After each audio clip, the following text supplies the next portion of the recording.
राजीनाम्याची ही मागणी आहे, तुम्ही अद्यापही या मागणीवरती ठाम आहात का? अगदी खूप ठाम आहे, कारण मला खात्री आहे की जोपर्यंत यांचा राजीनामा होत नाही तोपर्यंत या प्रकरणात काहीही होणार नाही. आणि म्हणूनच मला असं वाटतं की आता हे जे मुख्यमंत्री आणि अजित पवार हे कुठेतरी वाट पाहतायत की माध्यमं कंटाळतील, लोक कंटाळतील, हा लढा बाजूला हळूहळू होईल आणि आम्हाला मुख्यमंत्र्यांना आणि या दोघांनाही वाटतंय की धनंजय मुंडे यांना आपण वाचवू शकू, तर तसं आम्ही होऊ देणार नाही. आता शेवटचा एक त्यांनी जो प्रयत्न केला भगवानगडावर जायचा, त्यानंतर देखील आपण बघितलं की प्रत्येकाची प्रतिक्रिया किती तीव्र होती. देशमुख कुटुंब त्यांना भेटायला गेलं. वैभवी आणि धनंजय देशमुख यांनी अनेक गोष्टी नामदेव शास्त्रींपुढे मांडल्या आणि त्या प्रत्येक त्यांनी पुरावे दिले, FIR दिले की एवढी ही जी माणसं आहेत तर त्यांची मानसिकता तुम्हाला समजून घ्यायची आहे. पण त्यांनी जे कृत्य एक नाही अनेक केली आहेत ती तुम्हाला पाहिजे नाहीयेत. तर अशा सगळ्या त्यांच्या मनातल्या व्यथा त्यांनी मांडल्या. मला नामदेव शास्त्रींना हेच विचारावंसं वाटतं की तुम्हाला धनंजय मुंडेंच्या डोळ्यात आणि त्यांच्या हृदय अंतःकरणातले भाव कळले, तसे अंतःकरणातले भाव यांच्या पण कळले असते तर खूप बरं झालं असतं. म्हणून मी असं ठरवलंय की आता एक मोठा खुलासा मी उद्या करणार आहे आणि त्याचे पेपर्स घेऊन मी स्वतः आता भगवानगडावर जाणार आहे. कारण मुख्यमंत्र्यांनी राजीनामा घेतला नाहीये का, तर धनंजय मुंडे फार जवळचे आणि जुने मित्र आहेत म्हणून, आणि अजित पवारांनी देखील राजीनामा घेतला नाहीये, ते जवळचे मित्र आहेत म्हणून आता मला असं वाटतं की अंतःकरण बघितलं, डोळे बघितलेत, आता पुरावे बघा आणि आता तरी त्यांचा राजीनामा घ्या. आणि तो खरं तर भगवानगडाहून खरंच घेतला गेला पुरावे पाहून, तर मी म्हणेन की खरंच भगवानगडांनी आज पूर्ण बीडचीच नाही तर पूर्ण महाराष्ट्राची एक दिशा देण्याचं काम तिथून जर घडलं, धनंजय मुंडेंचा राजीनामा घेतला गेला तर अतिशय बरं होईल.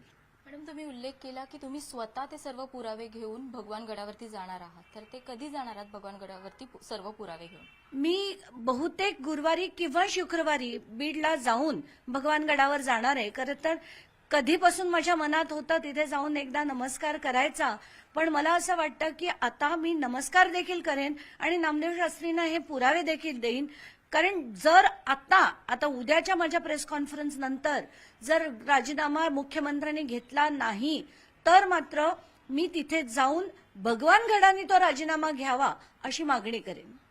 उद्या तुम्ही पुरावे जेव्हा दाखवणार आहात त्यानंतर तुम्ही मुख्यमंत्र्यांची देखील भेट घेणार आहात? नाही, मग मी असं ठरवलंय की मुख्यमंत्र्यांना मी भेटलीय, त्यांची जे बाकीचे डिटेल्स आहेत आणि उद्याचा जो खुलासा आहे त्याचे ते बघतीलच किंवा त्यांच्यापर्यंत ते पोहोचवण्याची व्यवस्था करेन. आता मी त्यांची भेट घ्यायला जाणार नाहीये, कारण ते त्यांचं कर्तव्य करण्यात कुठेतरी कमी पडतायत आणि मित्राला वाचवण्यासाठी जनतेचे हाल करतायत, एवढंच मला म्हणावंसं वाटतंय. मॅडम, आपण पाहिलं तर भगवानगडावरती नामदेव शास्त्री यांची भेट घेण्यासाठी धनंजय मुंडे अगोदर गेले होते, त्याच्यानंतर कालच देशमुख कुटुंबीय गेले आहेत. त्यानंतर शास्त्री जे आहेत ते पाठिंबा देतील का देशमुख कुटुंबियांना? कारण त्यांनी बाजू काल सर्व ऐकून घेतलेली आहे, देशमुख कुटुंबियांनी पुरावे सर्व सादर केलेले आहेत. त्यानंतर शास्त्री घेतील का बाजू भगवान शास्त्री? बाजू काल ते म्हणालेत अनेक गोष्टी, माझ्या बोलण्याचा विपर्यास होतोय आणि मी असं म्हटलंच नाहीये वगैरे वगैरे. मला असं वाटतंय की त्यांना आता जे पुरावे याच्या पुढे मी जाऊन देईन त्याच्यावरनं तर त्यांची नक्कीच खात्री पटेल की हे जे झालंय ते अतिशय गंभीर आहे आणि जे धनंजय मुंडेंनी त्यांना तिथे येऊन सांगितलं होतं ते ऍब्सोल्युटली चुकीचं होतं.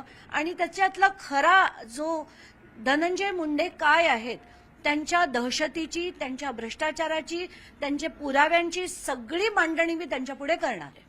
नामदेव शास्त्री यांचं म्हणणं आहे की माझ्या बोलण्याचा चुकीचा अर्थ काढण्यात आलेला आहे, मी गुन्हेगाराच्या पाठीशी नाही असं त्यांनी म्हटलेलं आहे.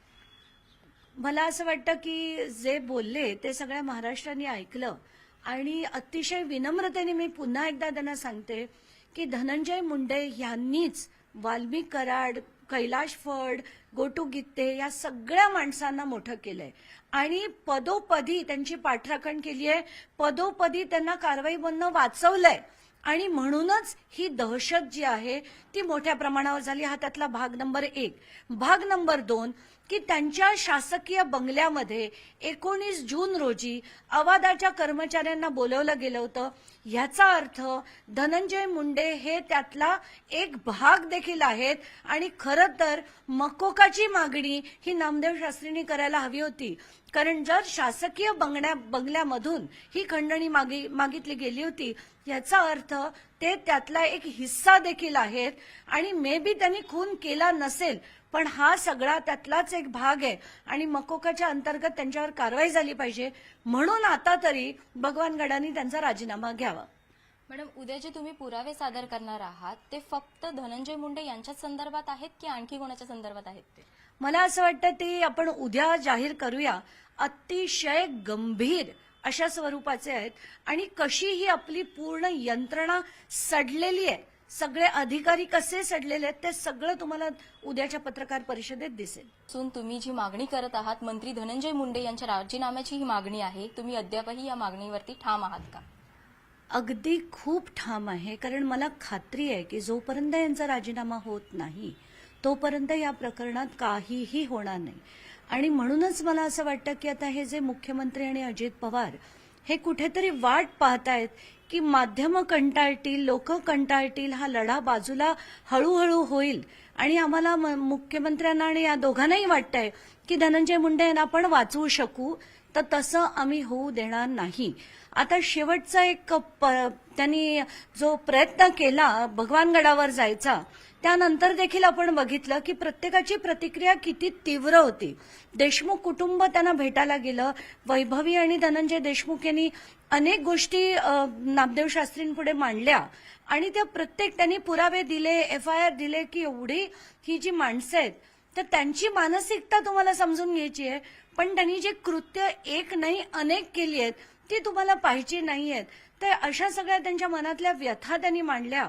मला नामदेव शास्त्रींना हेच विचारावंसं वाटतं की तुम्हाला धनंजय मुंडेंच्या डोळ्यात आणि त्यांच्या हृदय अंतःकरणातले भाव कळले, तसे अंतःकरणातले भाव यांच्या पण कळले असते तर खूप बरं झालं असतं.